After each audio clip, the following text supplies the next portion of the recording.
Ano po? Oo, sige. Josh Cullen in the house. Ganun lang yung intro ko. Okay, okay.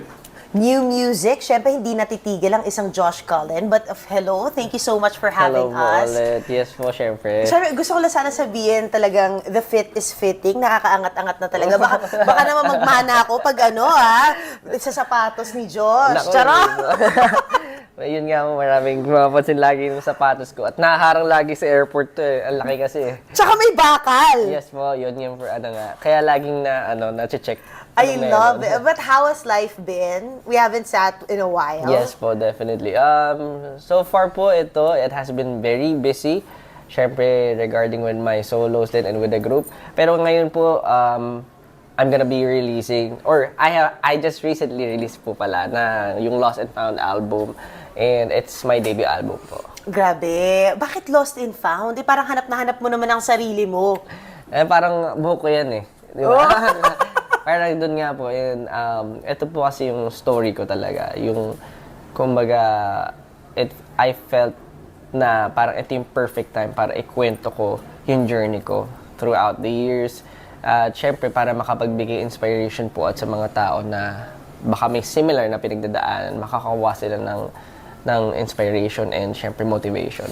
Wow. What keeps you grounded sa lahat ng success mo? I know sa P-pop, parang matagal na panahon na since nung na-launch kayo. Pero honestly, if you're looking outside the music scene, ano to, parang since 2019, tama ba? 2020, hindi pa rin naman pala ganun katagal din. Pero ang layo-layo na narating mo.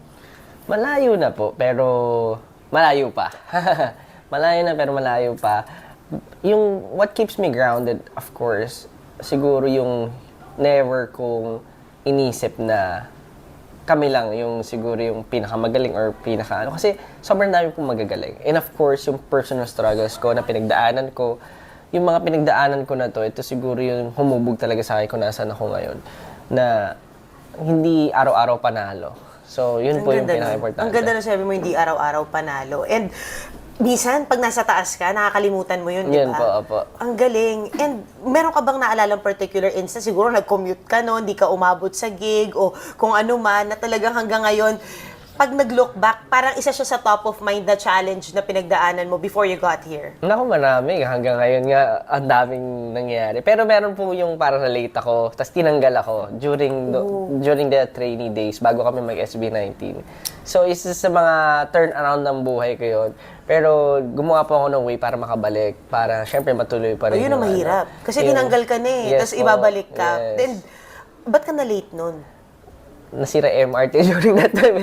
Nasira yung MRT. So, ano siya, yun nga, isa yun sa mga, parang sinabi ko nga kanina na instances na hindi araw-araw panalo. May mga ganun talaga eh. Parang, minsan, may gugulat ka, uulanin ka na lang bigla ng problema, suddenly, hindi mo alam bakit. Pero, yun po talaga yung, parang sinasabi ko nga po, with the Lost and Found, yun yung naging story ako. Parang hindi ko rin alam bakit ako nandito, ba't inuulan ako ng problema.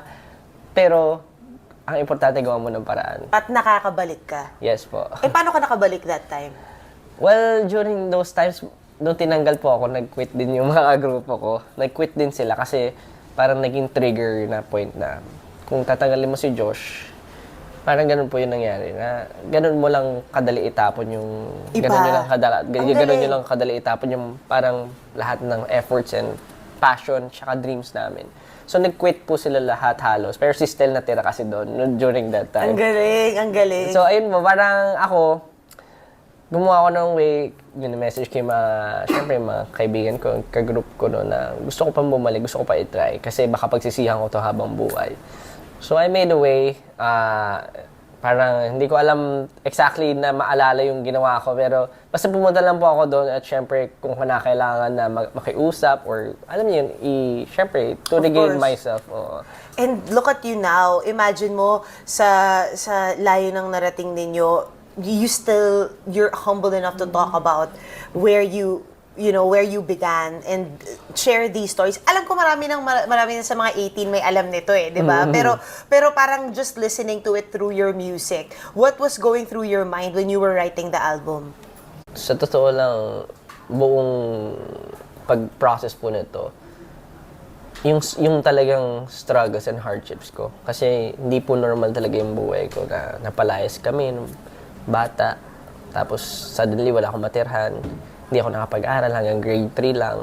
So yung mga, alam niyo yun, yung mga ganong details na hanggang ngayon, minsan magka-flashback siya. Ang hirap niya. Mas masakit, no? Ang hirap po. Kaya parang, kaya nung sinusulat ko siya, and habang pinaplay ko ngayon yung mga kanta ko, so totoo naiiyak pa rin ako. Parang naiyak nga ako na narinig ko rin yun. Kasi as a child, yung emotions mo, iba pa eh. Di ba? So, and trauma yun. Sa totoo lang, trauma yun. And imagine mo, parang naging channel yung mga kanta mo para i-release yung trauma na yun. But right now, nung nagiging successful ka na, road to this, road to where you are right now, paano mo, kunwari yung how you handle money, how you handle success, ano yung parang sobrang praning ka ba pagdating sa kinikita mo o sa pino-purchase mo or sa how you handle your fame right now? Well, ako yung pinaka-kuripot sa amin. So, technically, medyo may pagka-praning ako to those stuff kasi nakakatakot mawala lahat. Siyempre, tagal mong pinaghirapan eh. Parang, ito yung struggle, ito pala yung success eh. Kumbaga, oo, malaki na yung success, pero ito pa lang yung years na na-experience mo to. Nakakatuwa. What if bumaliktad ulit, di ba?